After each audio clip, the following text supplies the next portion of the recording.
माझी आई एका मोठ्या बंगल्यामध्ये धुणी भांडी करायची. माझे वडील या जगात नव्हते. माझ्या बाबांना हे जग सोडून वर्ष झाले होते. जेव्हा मी लहान होते तेव्हा माझी आई मला शेजारणीकडे ठेवून कामाला जायची. मी 16 वर्षाची झाल्यावर आई मला तिच्यासोबत कामावर घेऊन जाऊ लागली. मी कामाला गेले होते पण मी काहीच काम करत नव्हते, फक्त बसून राहायचे.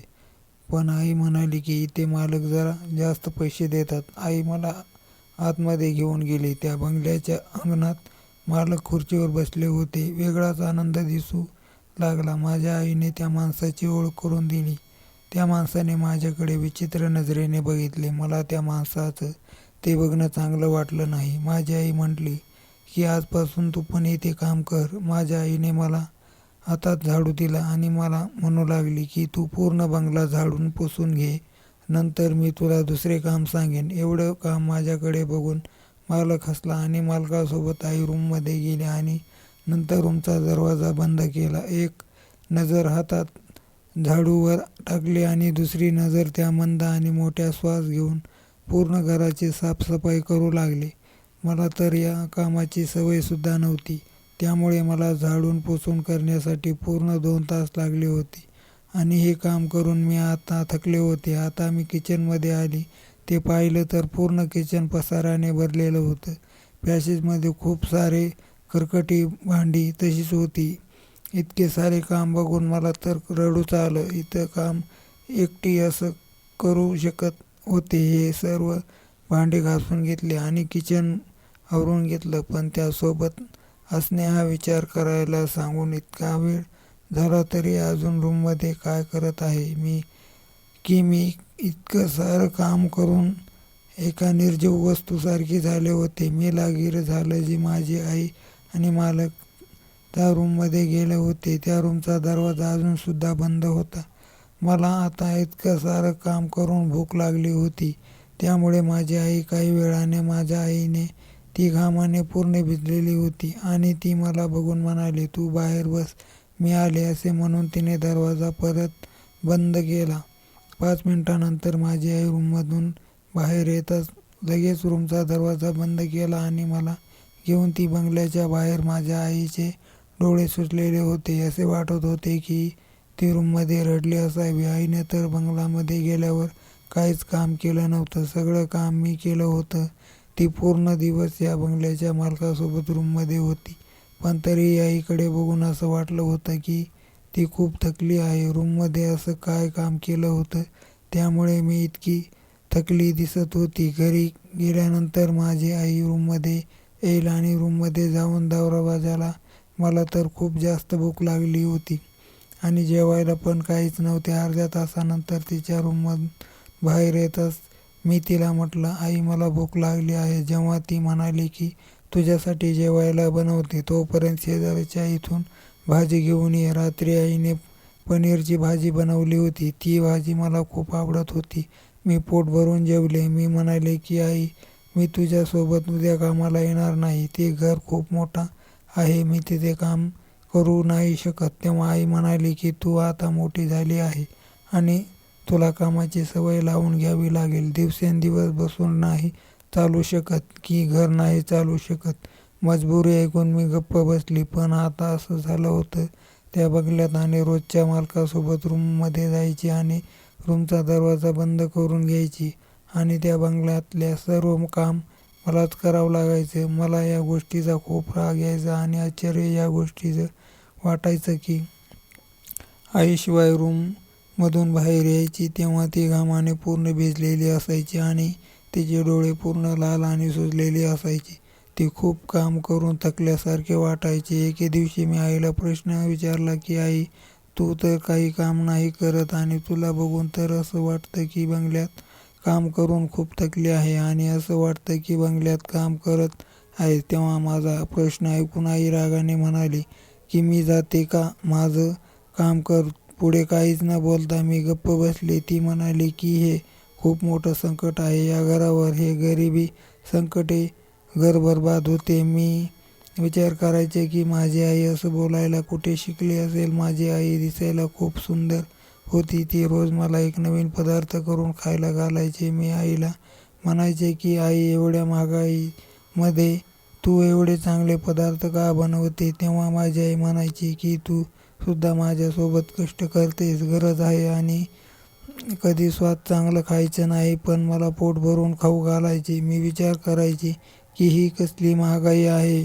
आई पण माझ्यासाठी नाही. माझ्या आईची तब्येत दिवसेंदिवस घसरत चालली होती. एके दिवशी मी माझ्या डोळ्यांनी जे पाहिले ते पाहून तर माझ्या डोळ्यावर विश्वासच नव्हता. एका कपाटाला लॉक करून ठेवायचे आणि मला त्या कपाटाला हात लावून देण्यापासून नकार करायची होती. बंगल्यावर आल्यानंतर आज माझं काम करायचं. मग मी विचार करू लागले की हा बंगल्याचा मालक माझ्या आईला रोज रोज रूममध्ये घेऊन का जात असेल आणि माझी आई रूममध्ये जातात रूमचा दरवाजा लावून घेत असेल आणि 3-4 तास माझ्या आईकडून दरवाजा लावून कोणतं काम करून घेत असेल. मी आज मन लावून कोणतेच काम केले नाही. थोडं काम करून घेतलं आणि माझ्या रूममध्ये होती त्या रूमचा दरवाजापाशी जाऊन झोपले. मी त्या रूमला खिडकी आहे का ते पाहू लागले, पण त्या रूमला एकही खिडकी नव्हती. त्यानंतर मी दरवाजावर असलेल्या एका छोट्या चित्रातून डोकावून बघत होती, पण त्या रूममधील लाईट बंद होती. रूममध्ये सगळीकडे अंधार पसरलेला होता, त्यामुळे मला काही दिसत नव्हते. पण मी आता ठरवलं होतं की सत्य काय आहे ते बघितल्याशिवाय राहणार नाही. मी डोकावून पाहत होते. मला असं वाटलं की माझ्या मागे कोणीतरी उभं आहे, पण मी त्याकडे दुर्लक्ष करत राहिले, कारण मला माहीत होतं की मालकाशिवाय दुसरं कोणीच राहत नाही. मी हा विचार करतच होते की कोणीतरी माझ्या खांद्यावर हात ठेवला. मी पूर्णपणे घाबरून गेले होते आणि मागे वळून पाहिलं तर असं काही धक्का बसला की डोकं काम करायचं बंद केलं. मागे वळून पाहिलं तेव्हा माझ्या मागे तर एक मुलगा होता, माझ्याकडे रागाने पाहत होता. मी खूप घाबरले होते. कामाला येऊन 1च महिना झाला होता, पण मी या मुलाला येता जाताना कधीच पाहिले नव्हते. त्या मुलाच्या हातामध्ये एक बॅग होती. तो मध्ये असे डोकावून पाहत होता. आणि तू माझ्या वडिलांच्या रूममध्ये असे डोकावून का पाहत आहे? माझा आवाज घशामध्ये अडकल्यासारखे वाटलं. मी वेड्यावाकडं काहीतरी बडबडू लागले. मला तर हेच कळत नव्हतं की मी त्याला चोर आहे का? मी गप्प. तर तो म्हणाला, तू चोर आहेस का? मी लगेच म्हणाले, नाही, मी चोर नाही. तो पायाच्या नखापासून ते डोक्याच्या केसापासून लाल होऊ लागला आणि नंतर मला, तू कोण आहेस? मी माझ्या आईची मुलगी आहे. माझं तर डोकं काम करत नव्हतं. पण माझ्या वडिलांचा मुलगा आहे. पण तू हे सांग, यांच्या व्यतिरिक्त तू कोण आहेस? मी म्हटलं, मी या घरवाल्या बाईची मुलगी आहे. मी इथे माझ्या आईसोबत काम करते. त्यांच्या हातातली बॅग खाली ठेवली आणि समोरच्या सोफ्यावर जाऊन बसला आणि मला इशारा करून बोलू लागला. तो म्हणाला, पोरी, इकडे ये आणि माझ्या पायातले बूट काढ. हे बोलणं ऐकून मी खूप आश्चर्य वाटलं. आईची मुलगी होते, पण मी माझ्या आयुष्यात असं कधीच काम केलं नव्हतं. मी त्यांच्या पायातले बूट काढण्यास स्पष्ट नकार दिला. मी त्याला सांगून टाकलं की मी हे काम करणार नाही. तेव्हा माझा नकार ऐकून तो म्हणाला, तू माझ्या वडिलांच्या रूममध्ये वाकून बघतेस आणि माझं काम ऐकत नाही. जर मी माझ्या वडिलांना तुझ्या या हरकतीबद्दल सांगितलं तर ते कामावरून काढून टाकतील. हे ऐकून मी खूप घाबरले. मी त्याला म्हटलं की तुम्ही तुमच्या वडिलांना यातलं काही सांगू नका, नाहीतर माझी आई मला खूप मारेल. माझं बोलणं ऐकून तो का नाही त्याच्या पायातल्या बुटाकडे बघून माझ्याकडे बघत इशारा करू लागला. मी त्याच्या पायाजवळ गेले. तो 21-22 वर्षाचा मुलगा होता. तो दिसायला सुंदर होता, पण तो खूप दमला होता. मी त्याच्या पायाजवळ जाऊन बसले आणि त्याच्या पायातले बूट काढू लागले. त्याच्या पायाचे बूट काढून मी एका बाजूला ठेवले. एका ग्लास पाणी मागू लागला. पहिल्यांदा मी माझे हात धुतले आणि त्यानंतर त्या मुलाला पाणी दिले. मी पाणी आणीपर्यंत रूमचा दरवाजा उघडला होता. तो बंगल्याचा मालक त्याला पाहून खूप खुश झाला होता. तो हॉस्पिटलमध्ये होता, तर तो काही दिवसांची सुट्टी घालवण्यासाठी आला होता. माझी आई खूप चांगली होती. ती कामाने पूर्ण. कदाचित तो मुलगा माझ्या आईला ओळखत होता. माझ्या आई लांबून नमस्कार करू लागला. खूप खुश झाले. दुसऱ्या दिवशी मी जेव्हा आईसोबत बंगल्यात कामाला गेले तेव्हा तो नाश्ता करत होता. माझी आई पुन्हा त्या मालकाच्या रूममध्ये गेली. मी बंगल्याची साफसफाई करू लागले. तो मुलगा माझ्याकडे एकटक पाहत होता. मी पण माझ्या आईसारखी दिसायला खूप सुंदर होती. मी जेव्हा त्या मुलाच्या रूममध्ये साफसफाई करण्यास गेले तेव्हा तो मुलगा माझ्या मागे मागे रूममध्ये आला आणि रूमचा दरवाजा बंद केला. माझे शरीर भीतीने थरथरत कापत होते. तो माझ्याकडे खूप घाणेरड्या नजरेने पाहत होता. तो दाराकडे जाऊ लागले. मी लगेच मागे सरकले आणि रूमच्या दाराकडे जाऊ लागले. मी दरवाजा उघडतच होते की टक आणि तो दरवाजाजवळ पोहोचला. माझा तर जीव दरवाजा लॉक लागला की काल तो माझ्याकडे येऊ लागला. तो म्हणू लागला की काल तू माझ्या वडिलांच्या रूममध्ये दाराच्या फटीतून काय पाहत होती. तो पाऊल माझ्याकडे टाकत विचारत होता. तेव्हा मी म्हणाले, मला बाहेर जायचे आहे. तू दरवाजा बंद का केला आहेस? चालली. माझ्या बोलण्याकडे दुर्लक्ष केलं आणि माझ्याकडे निरखून पाहू लागला. त्याच्या नजरेने माझ्या शरीरात भीती भरली होती. तो म्हणाला, तुला खूप रूममध्ये बघायची आणि जाणून घेण्याची ते काय करत आहेत. असं म्हणून तो हसू लागला आणि म्हणू लागला की मी तुला सांगतो त्याबद्दल. बाथरूममध्ये काय करतात? रागाने लाल झालेला मला त्याचा खूप राग आला होता. तो माझ्याजवळ येण्याच्या अगोदरच मी आई म्हणत मला ओरडताना पाहून त्याने माझ्या तोंडावर लगेच हात ठेवला आणि म्हणाला, तू जर ओरडलीस तर मी तुझा गळा दाबून मारेल. असं म्हणून त्याने माझ्या तोंडावर आणि रूमचा दरवाजा उघडला. मी रूममधून बाहेर आले तर त्या मुलाने त्या रूमचा दरवाजा लगेच बंद करून घेतला. मला खूप टेन्शन आलं होतं झालेल्या. त्यामुळे मला रडू आलं होतं. मी आता मनाशी ठरवून टाकलं होतं की मी आता इथे अजिबात काम करणार नाही. मी बाकीच्या राहिलेली ही सर्व कामे रडतच करून घेतली. माझी आई मालकाच्या रूममधून बाहेर येताना मला रडताना तिने पाहिले आणि ती खूप चिंताग्रस्त झाली. मला असं रडताना पाहून यांच्या मागचं कारण विचारू लागली. त्यामुळे मी त्यांच्यासमोर काहीच बोलू शकले नाही. त्यावेळेस मी आईला सांगितलं की माझं पोट खूप दुखत आहे. मी घरी जात होती.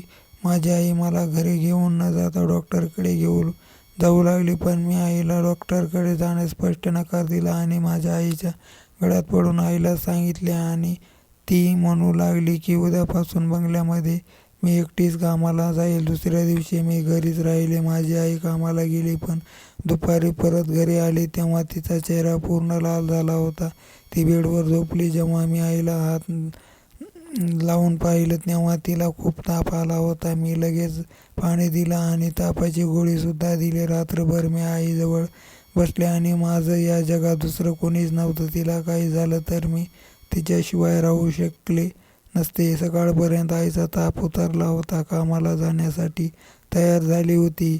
ती म्हणाली की मी सुट्टी नाही घेऊ शकत, नाहीतर नोकरी जाईल. तेव्हा मी म्हटलं, आज तुझ्या बदली मी कामाला जाते. आईचा चेहऱ्यावरचा रंग उडाला. म्हणू लागली की तुला एकटीला पाठवू शकत नाही. यावेळेस मी आईसोबत बंगल्यामध्ये गेल्यावर माझ्या आईची तब्येत अजूनसुद्धा बरोबर नव्हती. बंगल्यात गेल्यावर माझ्या आईला अजून जास्त थकवा जाणवू लागला. आईला थकलेला पाहून मी घरातील सर्व कामे करते बसली. बंगल्यातील मालकाचा तो मुलगा आज मला कुठे दिसला नव्हता. तो परत गेला होता. माझ्या आई कोपऱ्यामध्ये झोपली होती. जेव्हा माझी कामे संपली तेव्हा मालक म्हणू लागला की तुझी आई खूप आजारी आहे. तिच्या आवडीचं काम कोण करेल? त्या घरच्या मालकाचं असं बोलणं ऐकून मला त्याचा खूप राग आला होता. मी म्हटलं की माझी आई आजारी असेल तर? तो म्हणाला, ते मला माहीत आहे. आईकडून ते काम पूर्ण करून घ्यायचं आहे. जर तुझ्या आईकडून ते काम पूर्ण होत नसेल तर ते काम तू पूर्ण कर. मी होकार दिला आणि तसेही मला सत्य काय बघायचे आहे. हे दरवाजा मागे तू माझ्या आईकडून काय काम करून घेतोय हे पाहायचं होतं. मी आता मालकाच्या रूममध्ये गेले होते. पूर्ण रूममध्ये अंधार झाला होता आणि एक लाईट बल्ब चालू केला आणि बाथरूममध्ये निघून गेला. मी घाबरत रूममधल्या बेडवर बसले. जेव्हा बाथरूममधून बाहेर आला त्याने नाईट ड्रेस घातला होता. हे पाहून मला आश्चर्य वाटलं. जेव्हा त्या मालकाने दरवाजा आतमधून लॉक केला तर मला कळतच नव्हते की तो माझ्याकडून काय काम करून घेणार आहे. उभा राहील इतक्यात वेळात तो माझ्याजवळ पोहोचला होता. त्यानंतर त्याने माझ्या हातात एक तेलाची बाटली दिली आणि म्हणू लागला की या तेलाने मसाज कर. मी मसाज करू लागले. तो एक जाड माणूस होता आणि त्याला अंग खाजणे याचा आजार होता. त्याच्या शरीराची मालिश करून घ्यायची. तुझी आई देवासारखी माझ्या मदतीला धावून आली नाही तर माझा आजार कळल्यानंतर कोणीही माझ्या शरीराची मालिश करायला तयार नव्हतं. तुझ्या आईच्या मालिशमुळे मी आज काही म्हणून मी तुझ्या आईला माझी बहीण मानतो. या आजाराबद्दल मी कोणालाच सांगू शकत नाही. हे सर्व सांगताना त्याचे डोळे भरून आले होते. माझी आई खूप म्हणायची की मी मशाज करून मी स्वात कामाने पूर्ण भिजले होते. मग त्या माणसाने मला त्याच्या पाकिटमधून 1000 रुपये काढून दिले. या आजारामुळे मी खूप त्रस्त आहे. मशाजनंतर मला थोडं बरं वाटतं. नाहीतर या आजाराने माझा जीव नकोसा झाला होता. नंतर बोलू लागला. तुझ्या आईने मला सांगितलं की माझ्या मुलीने तुझ्यासोबत गैरवर्तन केलं आहे. मी त्याला त्याबद्दल खूप ओरडलं आहे आणि मी माझ्या मुलाला तर्फे तुझी माफी मागतो. माझ्या मुलाला माफ कर. नंतर तो तुला त्रास देणार नाही. मी त्या मालकाला काहीच उत्तर दिलं नाही आणि दरवाजा उघडून बाहेर गेले. याविषयी प्रत्येक प्रश्नाचे उत्तर मला मिळालं होतं. मी जेव्हा माझ्या आईचा आदर्श निर्माण करेल तेवढा कमीच होता. माझ्यासाठी माझी आई एक महान होती. मला माझी चूक कळली होती. प्रत्येक बंद दरवाजामागे पाप होतं असं नाही, ही गोष्ट मला आता कळून चुकली होती. मित्रांनो, कथा आवडली असेल तर व्हिडिओला लाईक आणि चॅनेलला सबस्क्राईब जरूर करा. धन्यवाद.